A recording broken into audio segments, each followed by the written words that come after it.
Death in a dark room smells of chemicals and secrets. I found Marcus Callaway slumped over the developing tray, his head tilted at an angle that suggested surrender rather than peace. The police called it suicide.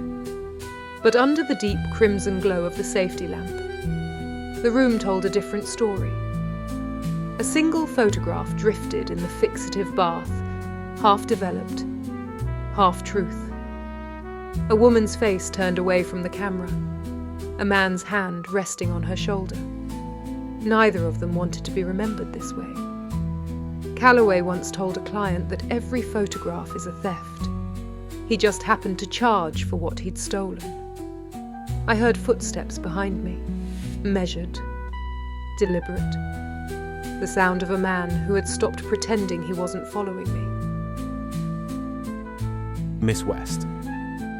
Inspector. You're listening to the Casebook of Maud West. Tonight's story, The Fatal Exposure.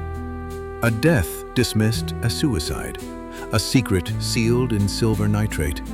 Some messages arrive too late to prevent tragedy, and just in time to reveal it.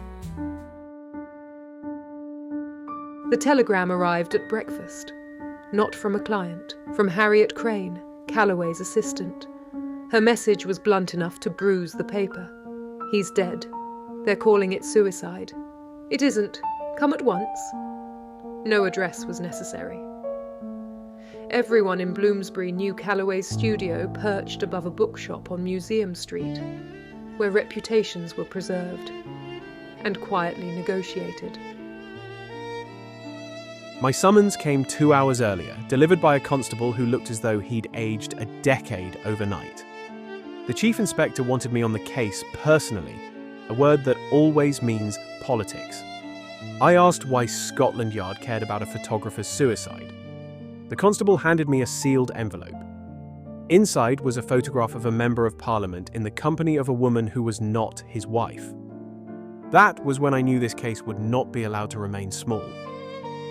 2 summonses delivered hours apart, one written in ink, the other in obligation. Different lives, same gravity, pulling them toward a room where secrets refuse to stay still. Callaway's studio was immaculate where the public could see it. Velvet curtains, painted backdrops, glass clean to perfection. Harriet didn't take me there. She took me past the official crime scene, to a storage room the police had barely glanced at. Behind a stack of aging backdrops, she revealed a hidden panel.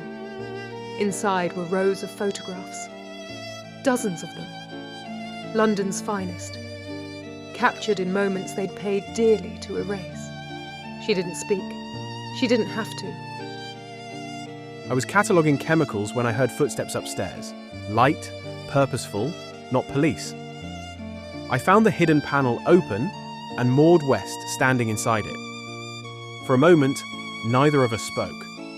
The photographs lay between us like a silent indictment. I lifted one at random, then another, and then my breath caught. I noticed the change before he explained it. The stiffness in his shoulders, the way his fingers tightened on the edge of the print. Lord Pemberton, from the Hampshire case. If that photograph had surfaced during the trial, the verdict would never have stood. Someone wanted these images badly enough to kill, and some of the people in them had the means to make murder look like despair. Photographs don't speak, but the people who keep them always know more than they admit. And sometimes, the most dangerous witness is the one who survives.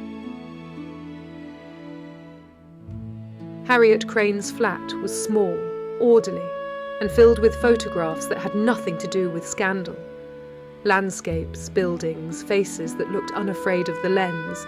She told me Callaway had been nervous for months. One client in particular had come by shouting, furious.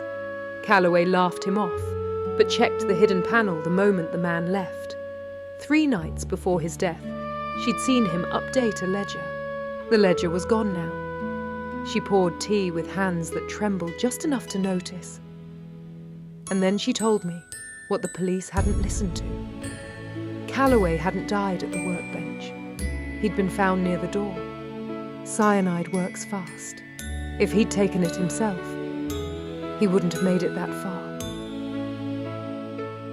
The truth has been spoken quietly, which makes it easy to ignore. In public, a verdict will be reached. In private, something far less honest will be decided.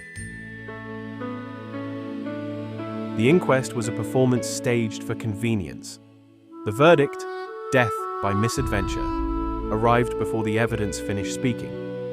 There was no mention of the missing ledger, no mention of wiped fingerprints, no mention of the photographs sitting quietly in evidence. When I objected, I was reminded that speculation is unwelcome without proof, especially when proof is politically inconvenient. I scanned the gallery. Half the faces there were familiar from the prints. They weren't mourning, they were relieved. The case is closed, officially. But when answers come too neatly, questions have a way of finding other rooms and other ears. The tea room was respectable enough to hide conspiracies in plain sight. We took tea beneath lace curtains and pretended we were ordinary people, discussing ordinary things. I told her the inquest was a warning, delivered with all the subtlety of a raised eyebrow and a closed door. Continuing would be unwise for my career. I had been advised firmly to step away from it.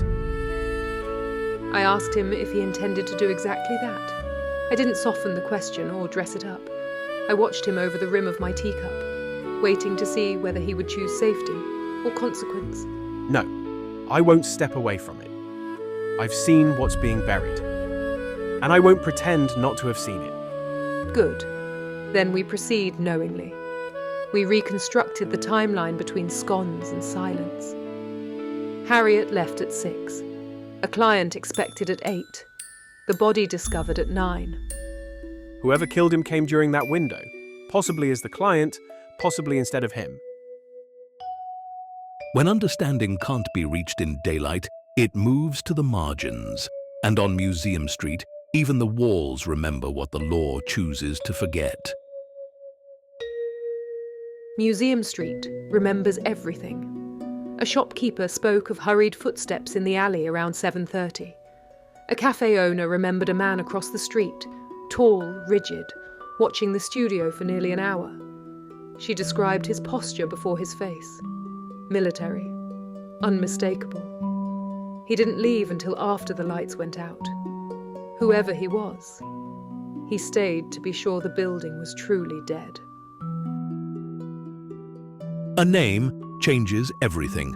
Once written down, it can't be erased, only confronted, and confrontation always carries a price. Callaway's appointment book had been quietly filed where curiosity goes to die. I retrieved it anyway. Legitimate clients were listed plainly. Illegitimate ones were initials and odd hours. The final entry read DM 8 p.m. Beneath it, written in different ink, final delivery. The photographs filled in the rest. Colonel David Merik, War Office, and according to Callaway's lens, a traitor. This wasn't blackmail for money, it was blackmail for silence. Night alters familiar places.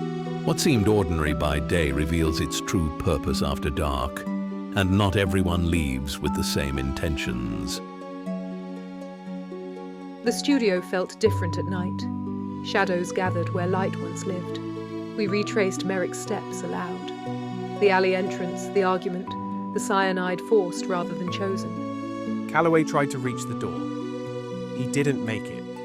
The developer spill was staged, the bottle wiped, the ledger taken, but the photographs remained. Interrupted. Deliberately. Whoever took the ledger wasn't interested in the photographs themselves. They wanted control over when and how those images could surface. Callaway didn't get the chance to decide. Someone arrived before the transaction could finish, and made certain it never would.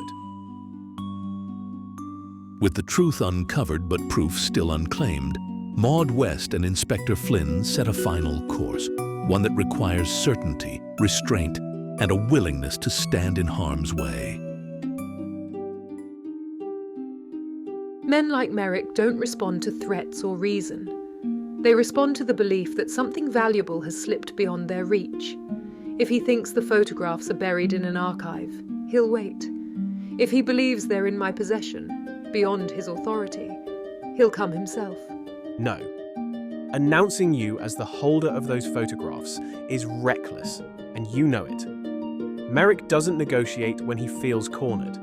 He doesn't negotiate unless he believes he's in control. And if he decides to remove the problem, Then he proves exactly why we're right. I understood the logic immediately, which was the problem. I adjusted what we'd already agreed to, positioning men I trusted nearby, and taking the darkroom myself. Near midnight, certainty answers the invitation. He entered the room expecting authority. I denied him certainty. When he stepped closer, his intention became calculation. I stepped out before that calculation finished. Authority shifted. Flynn placed himself between us without hesitation. I told him to step away. When he didn't, I ensured he couldn't advance. For the first time, he hesitated. I placed my hand on his arm, firm, final. He didn't reach you. He wasn't going to. You stood exactly where I expected you would. I trusted your control of the room. I didn't trust his. Then thank you for being there anyway. It does matter, because some choices aren't written down. They're made. This won't appear in any report. No, only what's necessary. When power miscalculates, the consequences arrive swiftly. What follows is no longer speculation, but judgment. The trial lasted 3 weeks. The War Office tried to bury the photographs. The judge refused. The jury needed 1 hour. Guilty. 15 years.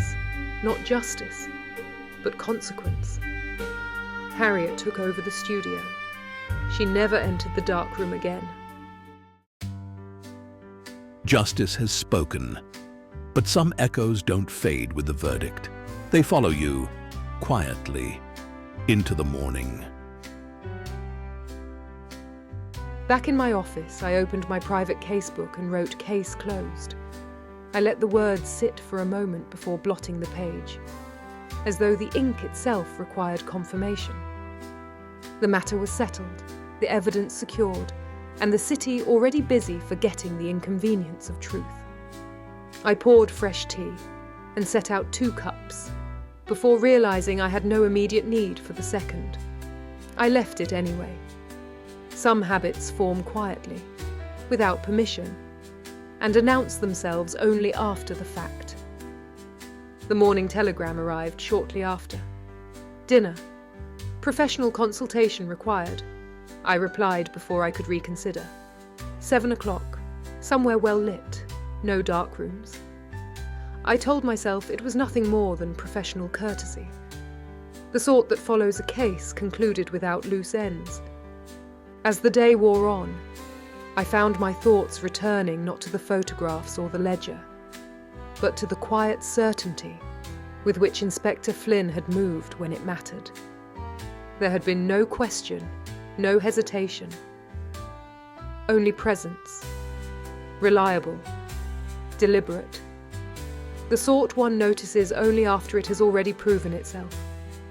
Some cases leave fingerprints on paper, others leave impressions. Subtler, harder to catalogue, but no less instructive.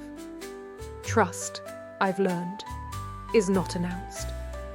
It reveals itself under pressure and lingers long after the danger has passed. Until the next inquiry, I remain Maud West, private inquirer, amateur philosopher, and reluctant optimist. This has been The Casebook of Maud West, The Fatal Exposure. Some cases end with arrests. Some end with questions. This one ended with both.